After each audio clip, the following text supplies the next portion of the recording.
ಪುರಾಣಗಳ ಪ್ರಕಾರ ಸುಳ್ಳು ಆಧ್ಯಾತ್ಮಿಕತೆಯ ಆರಂಭ ಸ್ವರ್ಗದ ರಾಜ ಇಂದ್ರನಿಂದಾಯಿತು. ಹೌದು, ದೇವತೆಗಳ ರಾಜನೇ ಒಬ್ಬ ನಕಲಿ ಸನ್ಯಾಸಿಯಾಗಿದ್ದನು. ಆ ಸಮಯದಲ್ಲಿ ರಾಜ ಪೃಥು 100 ಅಶ್ವಮೇಧ ಯಜ್ಞಗಳನ್ನು ಮಾಡುತ್ತಿದ್ದನು. ಭೂಮಿಯೇ ಸ್ವರ್ಗವಾಗಿತ್ತು. ದೇವತೆಗಳೇ ಭೂಮಿಗೆ ಇಳಿದಿದ್ದರು. ಸ್ವತಃ ಮಹಾವಿಷ್ಣುವೂ ಬಂದಿದ್ದರು. ಆದರೆ ಒಬ್ಬ ದೇವನು ಮಾತ್ರ ಅಸೂಯೆಯಿಂದ ಉರಿಯುತ್ತಿದ್ದನು, ಇಂದ್ರ. ಇವನು ನನ್ನನ್ನೇ ಮೀರಿಬಿಟ್ಟರೆ?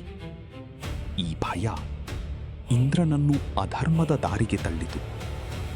ಒಂದು ರಾತ್ರಿ ಇಂದ್ರನು ಯಜ್ಞದ ಪವಿತ್ರ ಕುದುರೆಯನ್ನು ಕದ್ದನು. ಆದರೆ ಇಲ್ಲಿಂದಲೇ ಕಥೆ ಭಯಾನಕವಾಗುತ್ತದೆ.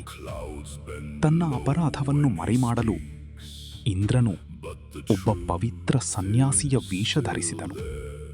ದೇಹದ ಮೇಲೆ ಭಸ್ಮ, ತಲೆಯ ಮೇಲೆ ಜಟೆ, ಹೊರಗೆ ಸಂತರಂತೆ, ಆದರೆ ಒಳಗೆ ಅಸೂಯೆಯಿಂದ ಉರಿಯುತ್ತಿದ್ದ ದೇವನು ಮತ್ತೆ ಮತ್ತೆ ಹೊಸ ಹೊಸ ಆಧ್ಯಾತ್ಮಿಕ ವೇಷಗಳಲ್ಲಿ ಬಂದು ಜನರನ್ನು ಮೋಸಗೊಳಿಸಿದನು. ಪುರಾಣಗಳು ಹೇಳುತ್ತವೆ, ಸುಳ್ಳು ಧರ್ಮಗಳ ಆರಂಭವೇ ಇಲ್ಲಿಂದಾಯಿತು. ಕೊನೆಯಲ್ಲಿ ಬ್ರಹ್ಮದೇವರೇ ಬಂದು ಈ ಯುದ್ಧವನ್ನು ನಿಲ್ಲಿಸಿದರು.